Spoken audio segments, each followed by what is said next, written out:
está na hora de olhar para o Oriente. Não para replicar o Oriente, mas para entender por que eles deram certo, qual é o modelo de desenvolvimento que fez com que aquilo ali, com que a China se tornasse hoje o maior caso de sucesso de país de desenvolvimento no mundo.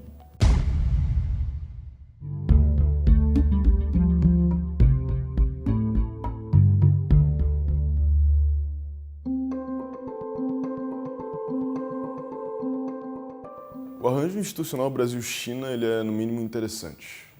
Ele é, no mínimo, interessante porque o Brasil hoje ele vivencia uma situação em que ele é superavitário em relação à China, levando em consideração suas relações comerciais, mas ao mesmo tempo que o Brasil ele é um país superavitário, o Brasil ele se primarizou ao longo do tempo.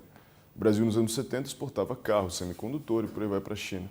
O Brasil de 2017 é um Brasil um pouco diferente, um Brasil que, na verdade, tem na sua pauta agrícola algo muito forte.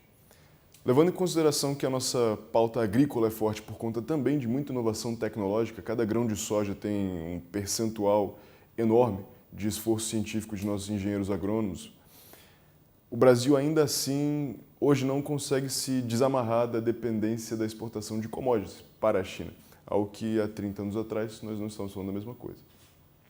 Então, levando em consideração que hoje 50% do que o Brasil exporta para a China é basicamente soja, e que os outros 50% estão divididos entre 3 ou 4 produtos que são primários, de fato nós temos uma situação em que a China hoje tem uma relação, em relação ao Brasil, de dependência estratégica. Não somos nós que somos os dependentes estratégicos, são os chineses. No fim das contas, o Brasil é o maior exportador de soja para a China também. Mas levando em consideração também que a China é a nossa maior compradora de um produto só, que é hoje um dos pilares principais da nossa economia, o Brasil se encontra então numa situação de vulnerabilidade pelo seu superávit. Aí entra o questionamento, será que seria interessante ser um país superavitário com a China, com uma pauta altamente concentrada em um produto ou em 4? Fica aí o questionamento. E isso muda em grande escala o que o Brasil tem como poder de barganha em relação à China. Isso muda em grande escala o que o Brasil pode fazer em relação às suas possibilidades para a China. Porque isso faz com que o Brasil ele passe a desenvolver sua relação com a China a partir de um prisma muito específico. Na verdade, que são, em primeiro lugar, segurança energética, em segundo lugar, segurança alimentar e, em terceiro lugar, logística. São os 3 pontos hoje que levam adiante a relação Brasil-China. Tudo isso dentro de uma grande estratégia em que empresas chinesas cada vez mais vêm abocanhando partes maiores do mercado brasileiro.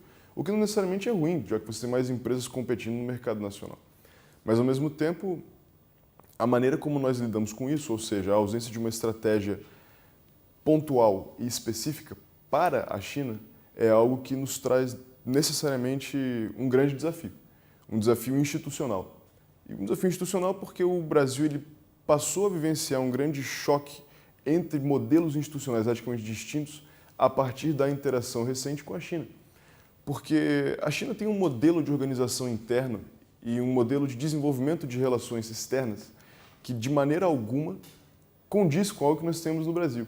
Quando você compara a importância de cada ministério ou de cada estrutura do partido, como elas se relacionam e o poderio que elas têm dentro da China, e assim como a sua independência para lidar com outros atores fora da China, nós criamos aí, então, um arcabouço complexo.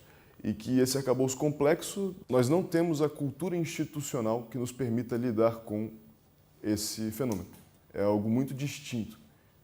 Do ponto de vista como o modelo está desenhado e como, de fato, as instituições do Brasil agem e as instituições chinesas agem, é como se a gente tivesse, de um lado, um arcabouço ostensivamente ativo, em termos de planejamento, preparação e execução do plano, o que, obviamente, acarreta com que os chineses tenham um plano ativo em relação ao Brasil, um programa claro, e eles sabem exatamente o que querem, enfim, trazer, ganhar com o Brasil. Do outro lado, o arranjo brasileiro dificulta o planejamento e uma postura mais ativa em relação aos chineses, o que faz com que o governo federal, estados e os municípios não consigam se organizar de maneira clara, natural, a uma entrada que é ostensiva, é firme e é organizada. Então, parte, eu acho que é do que nós viemos construindo juntos aí no último ano, passa necessariamente por essa postura. Como se o alerta e a mensagem que a gente gostaria de dar, o Brasil precisa se preparar de maneira ativa em relação à China. E isso acontece, obviamente, não tem ninguém, né, não existe essa alegoria de que o Brasil, que nada está programado, está preparado no Brasil. Mas o que há é muito concentrado. Os canais de preparação do lado brasileiro são concentrados em canais muito específicos. Exportação de proteínas, enfim. Alguns canais têm, de fato, seu plano, seu programa. Mas, do ponto de vista institucional, o governo não consegue se planejar e receber, de fato, a agenda com aquilo que a gente consegue realmente entender como a gente vai ganhar, qual é a área. O investimento vai ser em tecnologia ou vai ser simplesmente exportação eternamente? Então, essa preparação ativa do Brasil em relação à China é algo que falta hoje de maneira organizada, de maneira estratégica e em unidade. E aí, parte desse digamos assim, um problema diagnosticado assim, com a sua complexidade, claro, mas vem da própria maneira de se relacionar nesses canais Brasil-China. Os chineses apostam muito num personalismo, digamos assim. Os chineses são pouco institucionais em alguma medida. Por exemplo, ao invés de firmar ou enxergar parcerias com determinado ministério ou determinado setor de uma companhia, do ponto de vista institucional, em alguma medida isso é sempre personalizado, né? Personificado. Do lado brasileiro, isso, se institucionalmente é ruim, do ponto de vista pessoal, talvez seja interessante para algumas pessoas. Ou seja, se o canal do lado de lá personaliza em mim, eu tenho a obrigação de institucionalizar aquilo dali. Então, a gente fica nesse jogo do lado dos chineses, é pouco institucional naquela relação com o Brasil. Do lado brasileiro, é interessante que a coisa deixe de ser compartilhada ou deixe de ser uma unidade e fique focada em mim. Então, uma boa parte das pessoas que lideram a relação Brasil-China acaba construindo uma mística em torno do que é se relacionar ou do que é a pauta China, como se um especialista em China... É como você reage com a ideia de que alguém vai te dizer que é um especialista em Brasil. Então, um pouco do que a gente fez aqui até no projeto é fatiar isso, é dizer, olha, vamos parar de falar de diferença, não, mas a mística do chinês é muito difícil lidar, é muito diferente. Vamos falar das agendas, cidades inteligentes. Faz diferença se é na China, na Alemanha, nos Estados Unidos, na Europa? Não faz. Curitiba e Xangai podem dialogar de igual para igual, independentemente se é China, não interessa. Língua, cultura, vai ser relevante dentro da sua proporção. Mas não é um impeditivo que cria mística de maneira que você precise de especialistas absolutos na cultura. Isso não é verdade. Porque observando o que existe hoje de principais modais estratégicos brasileiros para a China, tudo que existe hoje como eixo prioritário acordado nas agendas bilaterais é seguido à risca e vai bem. As empresas chinesas de energia no Brasil são muito elogiadas pelos ministérios, porque têm o hábito da prestação de contas, entregam as obras antes do período acordado, têm uma interlocução muito boa com o ministério. Ao mesmo tempo em que as principais grandes obras infraestruturais levadas adiante pelos chineses, e muitas vezes tendem a reduzir o custo do Brasil de maneira interessante. Então eu diria que não necessariamente nos falta pragmatismo, mas falta de fato compreensão do que pode ser feito para a ampliação de pauta. E também falta compreensão de principais pontos de sensibilidade. É muito prático lidar com um país com um projeto muito claro e com muito recurso, mas que na prática esse recurso não necessariamente vai se converter em um projeto que vai ter um legado permanente. O que hoje nós vivemos com a China é algo interessante, em que, na medida em que a China se consolida enquanto um grande parceiro comercial brasileiro, um grande parceiro estratégico brasileiro, um grande parceiro político brasileiro, a China também se consolida como o maior desafio brasileiro. Porque o Brasil nunca foi tão vulnerável como ele é com a China. Mas, ao mesmo tempo, o Brasil nunca teve tantas possibilidades como o Brasil tem com a China. Eu gosto de dizer, alguém me perguntou uma vez o que significava o mercado brasileiro e que oportunidades residiam ali. Eu falei, o Brasil tem 200 milhões de pessoas e 200 milhões de oportunidades. A China tem 7 vezes mais oportunidades. Essa é a minha conclusão.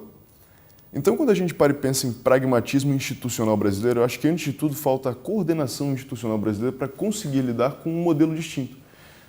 A razão pela qual, hoje, nós não conseguimos ser mais ativos em relação à nossa pauta com a China, muito diz respeito ao fato de que a nossa coordenação interinstitucional ela é muito mais complexa, porque nós não temos o hábito de lidar individualmente cada parte da estrutura com o seu equivalente em outro lugar do mundo. Ao mesmo tempo, esse é o modelo imprimido pela China, não só no Brasil, mas em grande parte do planeta Terra. Nenhum crime nisso.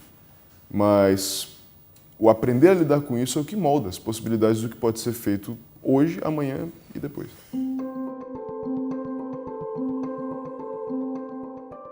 Os BRICS, entre 2007 e 2017, eles mudaram radicalmente a sua figura. Em 2007, o Brasil e a Índia tinham um papel muito forte de articulação e idealismo. O BRICS ele tinha, na verdade, um potencial de cooperação, articulação política entre países fortíssimo. E daí surge, então, um modelo que ele visa criar um novo mecanismo para dar uma nova voz ao que seria, então, um G5 e não mais um G7 ou G8. Esse G5 seria, então, um grupo das 5 maiores potências emergentes do mundo. Só que, ao mesmo tempo em que você fala sobre temos juntos a maior produção de grãos, temos juntos a maior produção energética, temos juntos a maior população, nós também temos as maiores dissintonias que o planeta Terra também já viu em um grupo só, o que é um desafio gigantesco. Então, quando você para e pensa em BRICS, tem que pensar que, neste exato momento, China e Índia têm um conflito fronteiriço gigante. Pensar em BRICS significa pensar que a Rússia, há pouco mais de 80 anos atrás, ainda havia abocanhado boa parte do norte chinês.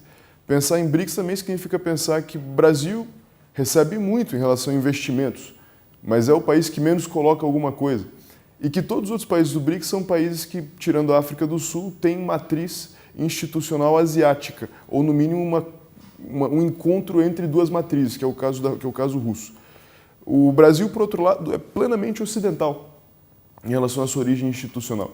Então, quando nós paramos para pensar no que nós temos de diferença entre nós mesmos, são muito maiores do que quaisquer possibilidade de articulação política. E o que é muito interessante nesse ano em especial nos BRICS é que 2017 consolida e termina de consagrar um ciclo que levou a China, inevitavelmente, a ser a líder do grupo. A China hoje é a principal potência dentro dos BRICS, e os BRICS, na minha opinião, terminam por ser um grande fórum de concertação entre países com grandes potenciais em mercados, com um dos maiores investidores do mundo. O que deixa de ter a sua finalidade original, que não é necessariamente uma finalidade, mas talvez uma intenção original, que seria a intenção de criar um novo fórum para coordenação e uma nova voz para países em desenvolvimento, e ele passa a ser, então, um grande organismo de coordenação política chinês. Talvez essa estrutura ainda mude, afinal de contas, ela é composta por diversos membros. Mas os BRICS hoje, eles alteraram radicalmente sua concepção do que eles podem de fato ser. E, ao mesmo tempo que isso acontece, as oportunidades se mantêm. Então, dentro dos BRICS, por exemplo, a cooperação cultural é algo muito interessante, a cooperação interinstitucional para investigações é muito interessante. Os principais pontos de contato entre Brasil e China, inclusive, quando não direto dentro do Brasil, no vínculo instituição-instituição, no caso Ministério-Ministério, por aí vai, ele se dá dentro dos BRICS. Então, os BRICS eles representam hoje também o maior ponto de encontro entre Brasil e China. Mas não só entre Brasil e China. Tirando Rússia, outros países do BRICS também têm no fórum o seu principal ponto de encontro com a China. O que, no final das contas, representa um grande desafio, mas uma grande provocação ao que de fato vem sendo a ascensão chinesa. Talvez o modelo BRICS ele nos faça compreender um pouco melhor o que pode ser, de fato, um mundo em que a China seja ainda mais preponderante. Agora, o que isso quer dizer daqui para frente, eu também não me arrisco a dar uma resposta, mas é no mínimo um indicativo interessante.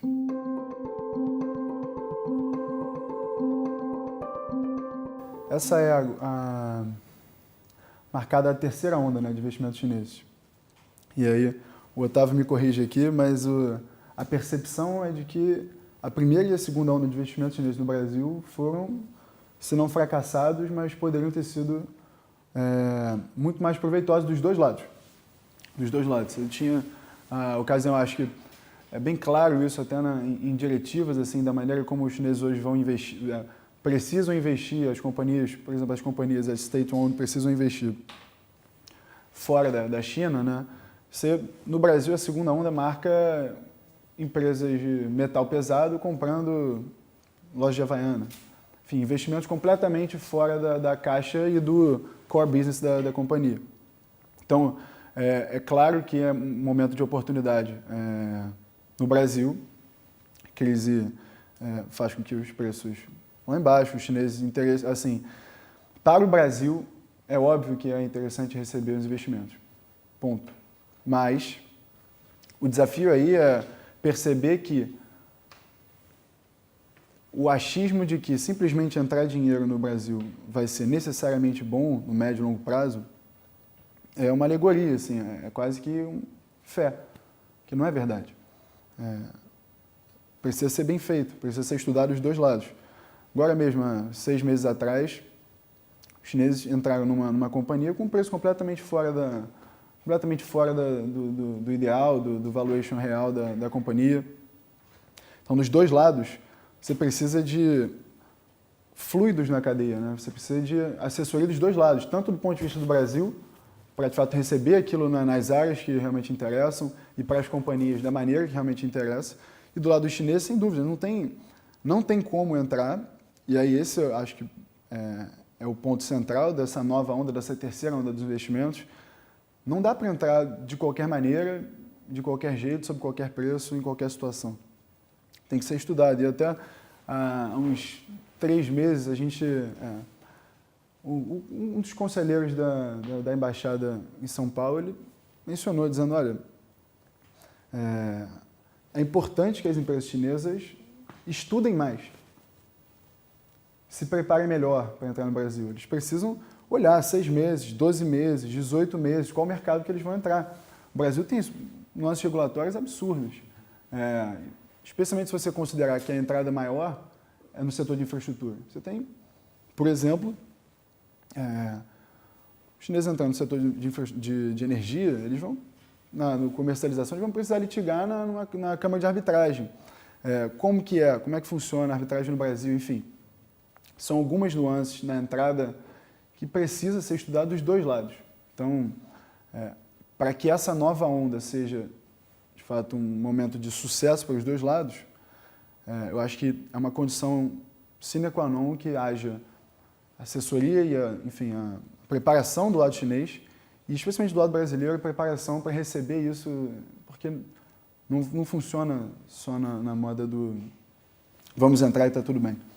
É importante que isso seja feito de maneira estudada dos dois lados. A gente hoje vive uma onda de mudanças com o objetivo de garantir essa segurança, né? Um pouco mais. Assim. Mas o setor regulatório é um desafio e não acho, do ponto de vista da própria reforma nesses setores, alguns, energia, rodovia, vai ser sempre um ponto delicado para mexer. Então, tem que ser feito com parcimônia. A entrada não pode ser, digamos assim, momentos de crise, o preço lá embaixo, não pode ser oba-oba. Porque tem um relatório do Conselho Empresarial Brasil-China em que eles mencionam o insucesso na primeira e na segunda onda em algumas companhias. E é gritante, assim, né? Você sai completamente do seu eixo de investimento tradicional, você não conhece o mercado, você trabalha sem ter, enfim, aquele parâmetro de preço no seu próprio país local, enfim, isso é um problema. Então, é importante que haja o estudo e a preparação dos dois lados. Para mim, acho que o momento de crise precisa ser enfrentado com muita preparação. Eu ainda acrescentaria ao seu ponto, a dinâmica China-Brasil é muito interessante porque ela é uma dinâmica que ela é concentrada na mão de muitos players que, em países com os quais o Brasil tem relações muito tradicionais em diversos outros aspectos que não é econômico, as relações elas não se concentram na mão de um número gigantesco de pequenos, que acabam concentrando poderizinhos em diversas etapas da cadeia e que, no final, dificultam o processo de você conseguir levar adiante a construção de qualquer tipo de projeto. Então, quando a gente fala de relações comerciais entre Brasil e China,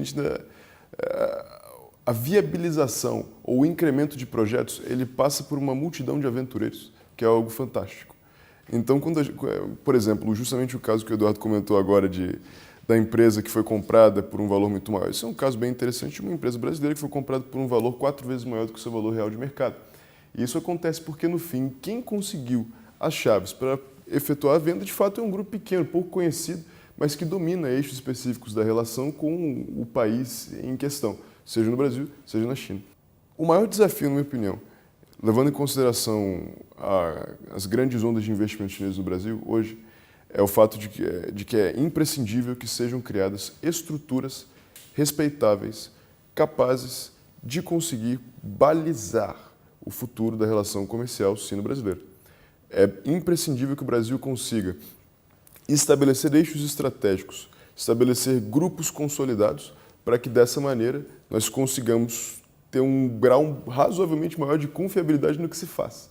Hoje em dia você tem uma enormidade de recursos chineses que de fato podem ser atraídos e que efetivamente entram no mercado brasileiro, mas que ao entrar no mercado brasileiro você eventualmente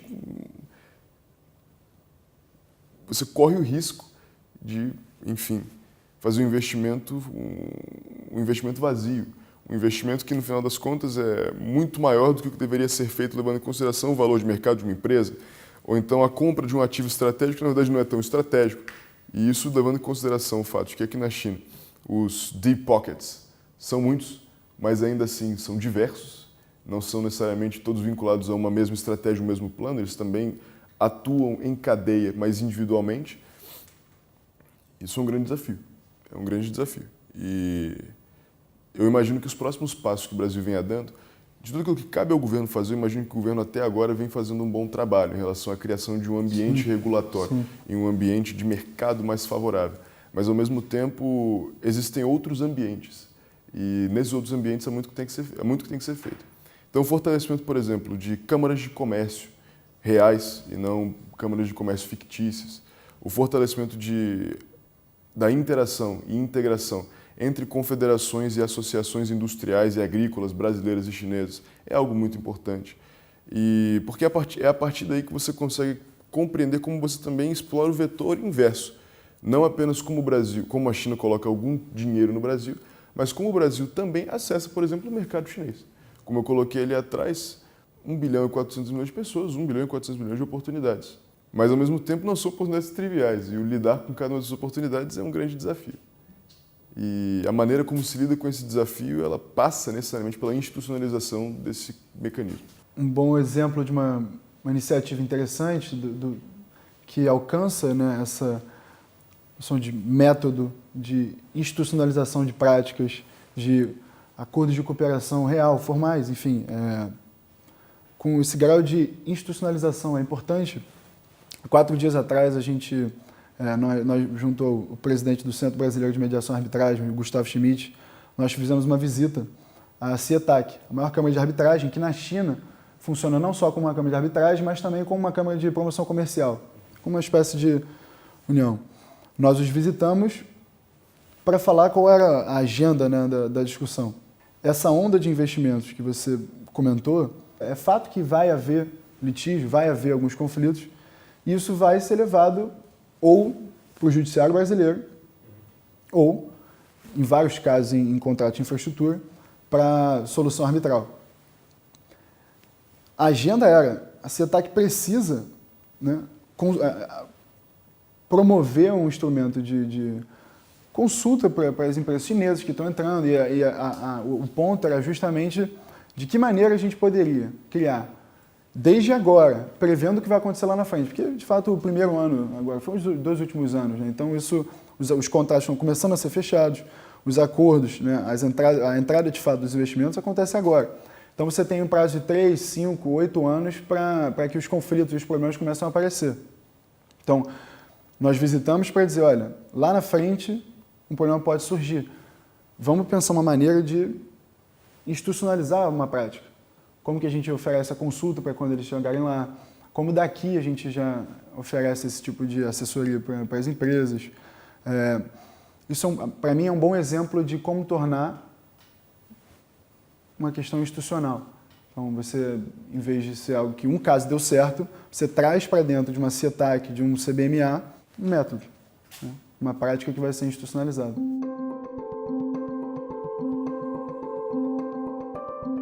China também é muito protecionista, então talvez até mais do que alguns outros. O Brasil até hoje não reconheceu a China enquanto economia de mercado, por exemplo. O Brasil hoje não deu à China esse status, levando em consideração a dificuldade que é lidar com a China nesse sentido. Por exemplo, hoje o açúcar brasileiro está tributado em 90% para entrar no mercado chinês, e ele ainda assim compete. Então, quando a gente leva esse fator em consideração, a China ela representa um desafio muito semelhante a todos os outros. A diferença é que o Brasil ele tem menos mecanismos, na minha opinião, para que o Brasil barganhe melhor, porque o Brasil tem uma pauta muito concentrada aqui. Logo, não são poucos os comentários das grandes associações agrícolas brasileiras, e por aí vai, em relação a não conseguimos barganhar melhor. Assuntos relacionados à tarifa, assuntos relacionados à autorização de grãos, a certificação de frigoríficos, por aí vai, que é basicamente o que o Brasil exporta para a China, por isso mencionei esses produtos. Sem que isso represente eventualmente algum material de barganha em uma negociação terceira. Então o Brasil realmente se encontra numa posição hoje muito mais sensível e vulnerável nesse sentido. Mas os esforços são muitos. Então, se existe um esforço que o governo faz hoje e que ele vem fazendo há muito tempo, é o esforço agrícola, né? Que é hoje que o Brasil tem de mais refinado e interessante. Isso faz parte necessariamente do nosso projeto quando a gente olha, até no contexto do que a gente está fazendo aqui, a gente, digamos, nós dividimos em 3 dimensões, né? Como criar um momento, como fazer do projeto, do fórum, um momento interessante de melhor percepção entre grandes tomadores de decisão dos dois lados. Nós procuramos deixar um legado, né? A parceria que estamos fazendo com vocês aqui, de registrar o momento, enfim, levar isso adiante enquanto uma discussão realmente qualificada. E o terceiro ponto do que a gente construiu no último ano é o que a gente enxerga como longo prazo, o que precisa ser feito para lá na frente. Então, eu e o Otávio hoje a gente enxerga como ponto lá no final, daqui a talvez uns 2 ou 3 anos, a gente conseguir fazer um endowment interessante para construir uma ponte real de número em relação a, não só, de um lado, número, mas também qualidade. É importante que o brasileiro, o estudante brasileiro que está aqui na China, seja um estudante mais qualificado. Então, o Brasil é extremamente subrepresentado na China. Você tem uma noção, eu morei 2 meses em Xangai e no período que eu fiquei lá, em 3 dias, por exemplo, eu conheci 5 vezes mais italianos do que eu vi em 2 meses em Xangai. Então, assim, é muito subrepresentado. O número de estudantes brasileiros na China, e a gente tem esse dado, assim, a gente tem feito um esforço para mapear esse dado, é muito reduzido. É praticamente 1000 vezes menor do que o número de estudantes brasileiros que você tem nos Estados Unidos, por exemplo. Então, na verdade, é mais de 1000 vezes. É mais de 1000 vezes. Porque a comparação que a gente tem hoje é que, segundo o dado do Ministério da Educação chinês, o número de estudantes brasileiros que estão aqui fazendo pesquisa, não necessariamente vindo estudar idioma, né, fazendo pesquisa, ele não ultrapassa em muito os 100, enquanto nos Estados Unidos você tem algo em torno de 25 mil.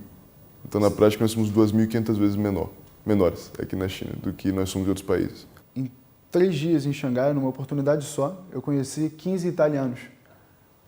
15 italianos em 3 dias, estavam num grupo. Eles eram todos de uma universidade só, já estudavam, por exemplo, já faziam a graduação parcial em chinês, e isso numa faculdade só. Num outro grupo eles já tinham outros 15.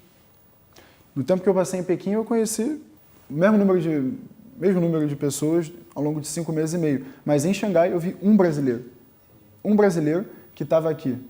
Não sabia falar inglês e não sabia falar chinês, e veio mesmo assim para colocar a cara, dar as caras aí e tentar aprender de fato.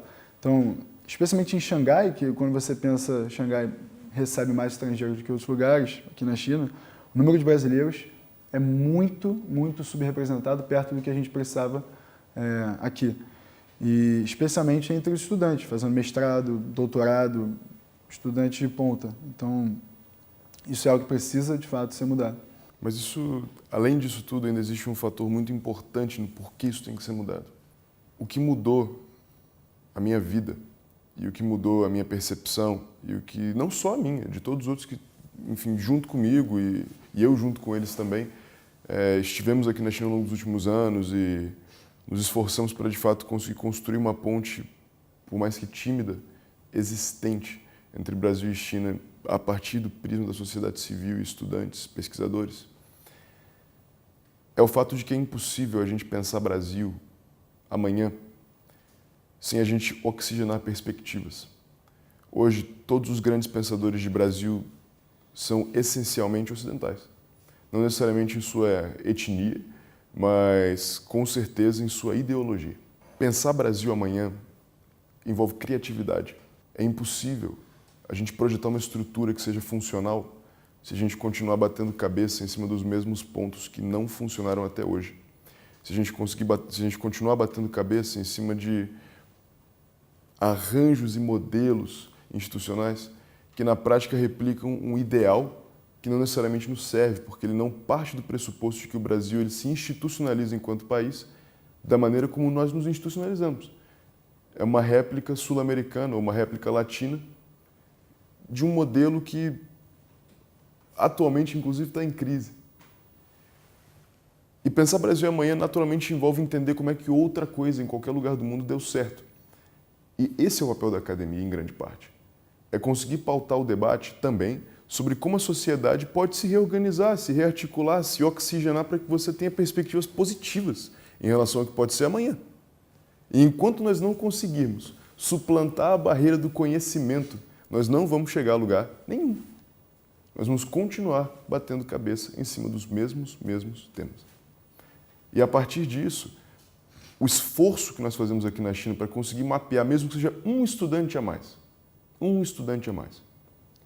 esse um estudante a mais, voltando para o lugar certo na hora certa, seja no governo, em empresas, universidades, sociedade civil, se ele quiser permanecer na China, se ele quiser ir para outro país, se ele quiser voltar para o Brasil, esse um estudante a mais, no nosso percentual, já representa pelo menos 10% de sucesso. Uma pessoa. E o projeto é que daqui para frente a gente consiga conscientizar a estrutura, é o que a gente vem trabalhando incessantemente, dia após dia, para que a gente consiga influenciar a estrutura de que está na hora de olhar para o Oriente. Não para replicar o Oriente, mas para entender por que eles deram certo, qual é o modelo de desenvolvimento que fez com que aquilo ali, com que a China se tornasse hoje o maior caso de sucesso de país de desenvolvimento no mundo. E isso vai vir de um lugar, da academia. O esforço que nós fazemos para que a gente de fato chegue a um patamar interessante de repensar o conceito de desenvolvimento não vai vir do jovem por ser jovem, não vai vir do acadêmico por ser acadêmico, não vai vir do empresário que trata de China há 30 anos porque ele é um empresário que trata de China há 30 anos. Ele vai vir de repensar o conceito de desenvolvimento, baseado na oxigenação do pensamento acadêmico, empresarial, do pensamento da sociedade civil, a partir da comparação de estruturas. É importante entender o que deu certo, por que deu certo, como deu certo, o que deu errado, por que deu errado, como deu errado.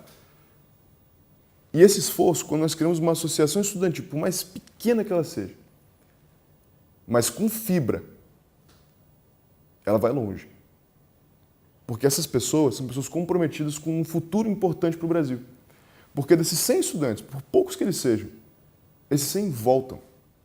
Eles voltam e ocupam espaços. Então, quando você observa hoje em Brasília as instituições, como, por exemplo, os principais ministérios, associações como a Apex, ou então as principais confederações como o CNA, CNI, você vai sempre ter pelo menos um. Não é suficiente, está longe do ideal, mas já temos pelo menos um que está em cada uma daquelas instituições, depois de ter passado um período interessante aqui na China e que ele, de fato, volta a influenciar o debate. Volta a influenciar o debate. Ou ele cria o debate que até então não existia. E a partir daí a gente pode então repensar o que a gente vai ser amanhã, a partir de um conceito múltiplo, mas um conceito possível. Tem um fator que muda completamente a escala de grandeza do que é experimentar. A vivência quando você está estudando fora, que é viver um país ocidental, ficar um ano nos Estados Unidos, um ano na França, do que a experiência de você estar na China hoje. Skin in the Game na China, você experimenta com coisas completamente fora do eixo ocidental, do eixo da sua experiência de vida normal. Então, o simples fato de um estudante ou um profissional estar aqui, por mais que ele não se dedique ao estudo das relações Brasil-China. Isso é central na maneira como a gente precisa repensar a ida desses brasileiros para a China.